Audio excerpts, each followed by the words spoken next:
نہیں تو اپنے گھر میں رکھا ہے، پھر دکان ہے یا ویسے پھیری کر رہے ہیں، تو وہ جو مشقت ہے وہ آپ کو نظر نہیں آئی؟ 100 روپے کی چیز لی ہے اور پھر وہ 110 کی بیچی ہے یا 105 کی بیچی ہے، تو ساتھ وہ جو ساری محنت ہے وہ آپ کو نظر نہیں آتی؟ اس میں اللہ نے اتنی برکت رکھی ہے،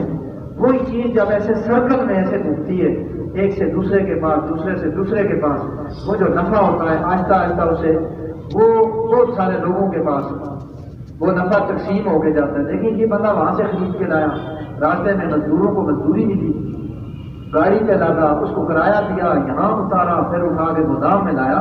یہ اتنا سرکل سود خوروں کو نظر نہیں آتا۔ کہتے ہیں وہ بھی تو نفع لیتا ہے، وہ نفع لیتا ہے، اس کی محنت تمہیں نظر نہیں آتی، اس کا نفع خالی نہیں ہوتا، 100 کے بدلے 100، وہ جو اوپر 5 روپے ہیں 10 روپے ہیں اس کے مقابلے میں اتنی ساری محنت ہے، اللہ اس میں بہت برکت رکھتا ہے۔ اور کتنے آدمیوں میں یہ چیز گھوم کے آتی ہے، ذرا آپ اور پیچھے چلے جائیں گے اور پیچھے چلے جائیں گے، ایک میل والا جو ہے وہ گندم خریدتا ہے، اور ظاہر بات ہے گندم پھر اس تک پہنچتی ہے کس طرح پہنچتا ہے، گاڑیوں پہ مزدور اس کو لاتے ہیں، پھر جو گاڑی لاتی ہے وہ نہیں کرایہ دیتی ہے، کرتے کرتے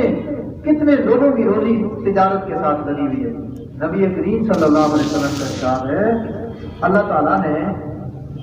مثال کے ساتھ کہ 10 میں سے 9 حصے روزی اللہ نے تجارت کی،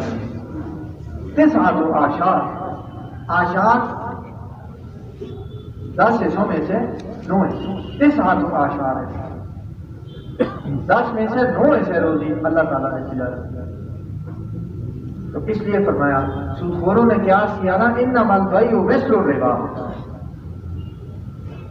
تجارت بھی تو سود کی طرح ہے، یعنی اس میں بھی تو نفع لیا جاتا ہے۔ اللہ تعالیٰ نے فرمایا وَأَحَلَّ اللَّهُ الْبَيْعَ وَحَرَّمَ الرِّبَا، یعنی ان کا مطلب یہ تھا دونوں میں فرق نہیں ہے۔ تو اللہ نے جواب دیا تھا تمہیں کس نے کہا فرق نہیں ہے، تجارت حلال ہے،